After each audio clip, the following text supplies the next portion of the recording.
가톨릭 성경 365일 말씀으로 살아가기. 오늘은 마카오 배우 3권 10장입니다. 마카오 배우 3권 10장. 알렉산드로스가 요나탄을 대사제로 임명하다. 160년에 안티오쿠스의 아들 알렉산드로스 에피파네스가 포톨레마이오스에 상륙하여 그곳을 점령하였다. 사람들이 그를 환영하자 그는 그곳에서 왕위에 올랐다. 그 소식을 들은 데메트리우스 임금은 매우 큰 군대를 모아 그에게 맞서 싸우려고 나섰다. 그러면서 다른 한편으로는 요나탄에게 높은 지위를 약속하는 평화의 말을 담은 편지를 보냈다.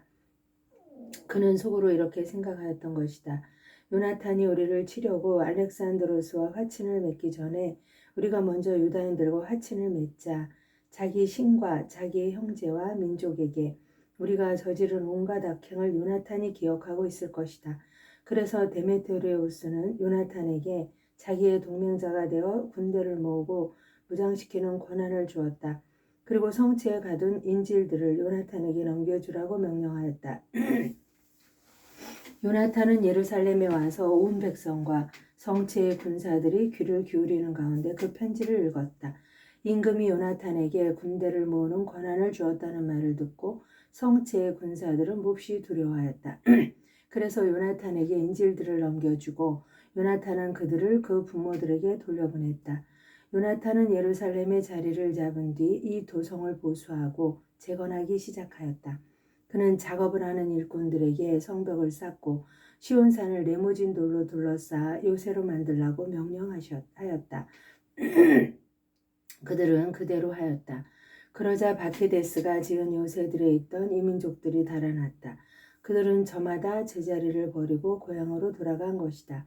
그러나 베추르에만은 율법과 계명을 저버린 자들이 일부 남아 있었다. 그곳이 피신처로 이용되었기 때문이다. 알렉산드로스 임금은 데메트리우스가 요나탄에게 편지를 보내어 약속한 것들을 다 들었다. 아울러 요나탄과 그 형제들이 이끈 전쟁과 그들의 용맹, 또 그들이 겪은 여러 가지 고난에 관해서도 들었다. 그래서 그는 이러한 인물을 어디서 또 찾을 수 있겠는가? 그러니 이제 그를 우리의 벗이며 동맹자로 만들자 하고 말하였다. 임금은 그에게 편지를 써서 이러한 말을 전하였다. 알렉산드로스 임금이 요나탄 형제에게 인사합니다. 우리는 귀하가 대단히 강력한 인물로서 우리의 벗이 될 만한 사람이라는 말을 들었습니다. 그러므로 우리는 오늘 귀하를 귀 민족의 대사제로 임명하고 임금의 벗이라는 칭호를 부여하기로 하였습니다. 우리 편이 되어 우리와 우정을 지켜주시기 바랍니다. 그리고 알렉산드로스는 그에게 자주색 옷과 금관을 보냈다. 이렇게 하여 요나탄은 160년 7째 달 초막절에 거룩한 사제 옷을 입었다. 그리고 그는 군대를 모으고 많은 무기를 마련하였다.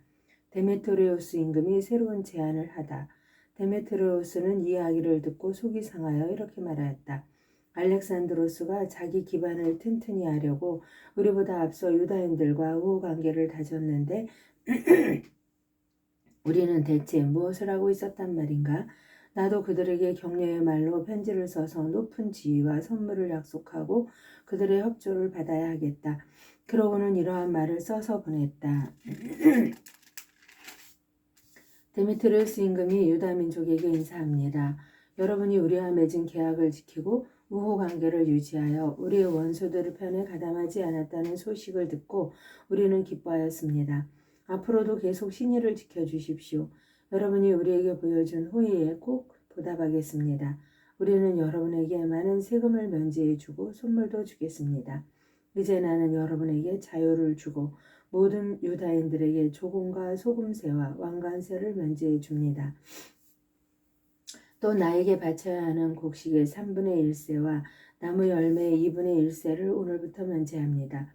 그리하여 유다 땅에서 그리고 사마리아와 갈릴레아에서 유다의 편입된 세 지역에서 오늘부터 영원히 그 세금들을 거두지 않겠습니다. 예루살렘은 거룩한 곳으로 인정하고 그 주변 지역과 함께 11조와 조세를 면제합니다. 나는 예루살렘 성체의 지배권을 포기하고 대사제에게 넘겨줍니다. 그는 성체를 지킬 사람들을 뽑아 그곳에 배치할 수 있습니다. 또한 나는 유다 땅에서 나의 왕국 곳곳에 포로로 끌려온 모든 유다인을 몸값을 받지 않고 자유롭게 풀어줄 뿐더러 그들의 가축에 대해서도 세금을 받지 못하게 하겠습니다. 모든 축제일과 안식일, 초하룻날과 축일, 그리고 축제 전 사흘과 축제 후 사흘, 이 모든 날을 내 왕국에 사는 모든 유다인이 공공 의무와 세금을 면제받는 날로 삼겠습니다.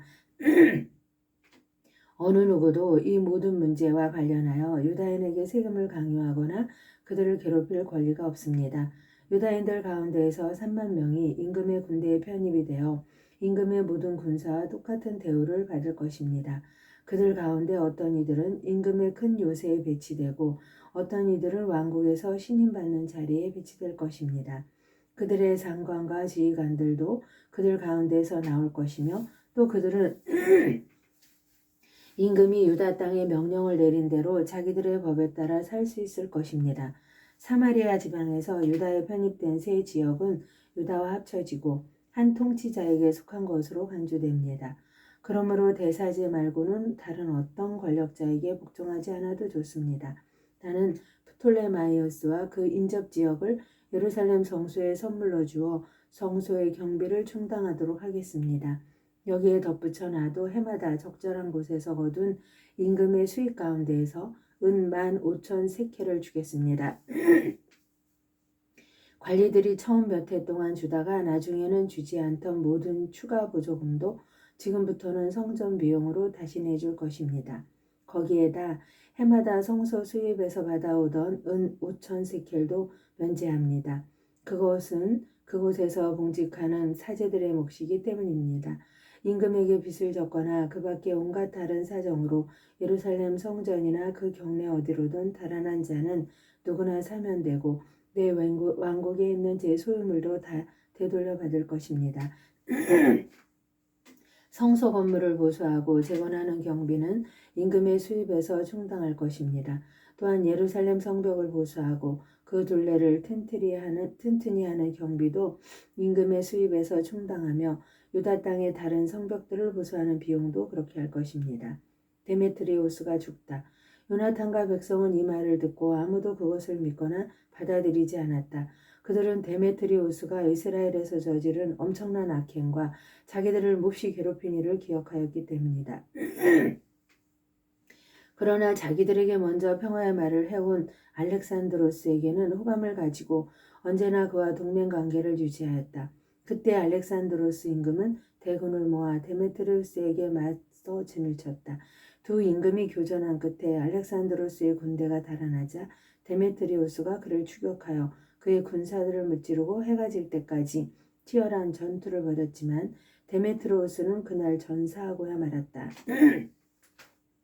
알렉산드로스가 프톨레마이오스와 맹약을 맺다.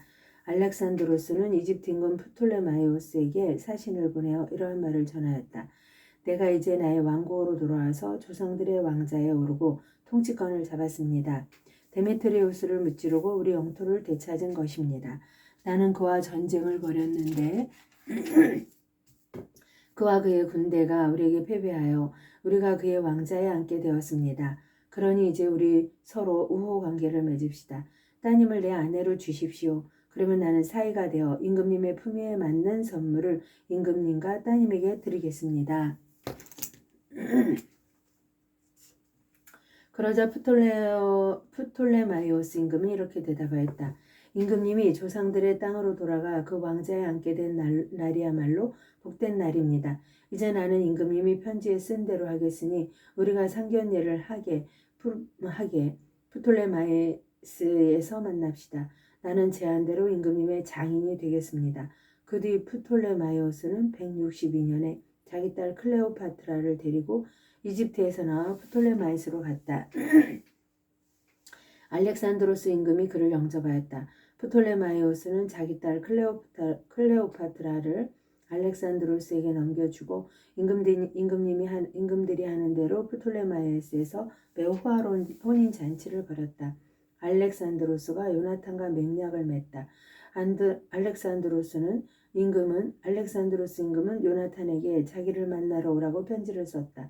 그래서 요나탄은 화려한 행렬을 이끌고 프톨레마이스로 가서 그 두 임금을 만나 은과 금을 주고 그들의 벗들에게도 많은 예물을 주어 호감을 샀다.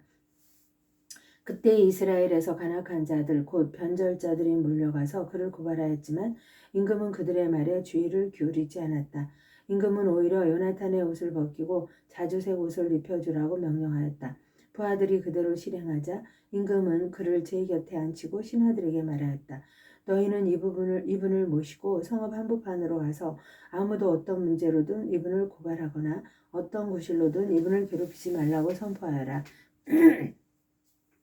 요나탄을 고발한 자들은 그렇게 선포되는 대로 그가 영광을 차지하는 자주색 옷을 입는 것을 보고는 모두 달아났다. 그러자 임금은 그를 영광스럽게 하여 첫째 가는 벗들 가운데 하나로 등록시키고 그를 총독으로 또 지방 장관으로 세웠다. 요나탄은 기뻐하며 평화로이 예루살렘으로 돌아왔다. 요나탄이 아폴로니우스와 싸우다 165년에 데메트리오스의 아들 데메트리오스가 크레타에서 나와 자기 조상들의 땅으로 들어갔다. 알렉산드로스 임금은 이 소식을 듣고 몹시 걱정하며 안티오키아로 돌아갔다. 데메트리오스가 아폴로니우스를 코일레 시리아의 총독으로 세웠다. 아폴로니우스는 대군을 모아 얌야의 진을 치고 대사제 요나탄에게 사람을 보내어 이러한 말을 전하였다. 오로지 그대만 우리에게 저항하고 있소. 그대 때문에 내가 웃음거리가 되고 조롱거리가 되었소. 어찌하여 그대는 그 산속에서 우리에게 위세를 부리는 것이오? 지금이라도 그대의 군대를 믿는다면 우리가 있는 평야로 내려오시오. 거기에서 서로 겨루어 봅시다. 성읍들의 군대는 내 편이오. 내가 누구인지 우리를 돕는 나머지 사람들이 누구인지 물어보시오. 그대의 조상들이 저희 땅에서 2번이나 패주하였기 때문에 그대들도 우리에게 맞설 수 없다고 사람들이 말해줄 것이오. 평야에서는 그대가 이처럼 많은 기병과 군대와 겨룰 수 없소. 이곳에는 돌도 자갈도 없고 달아날 데도 없소. 요나탄은 아폴로니우스의 말을 듣고 분이 치밀어 군사 10,000명을 뽑아 예루살렘에서 나왔다. 그의 형 시몬도 그를 도우려고 합세하였다.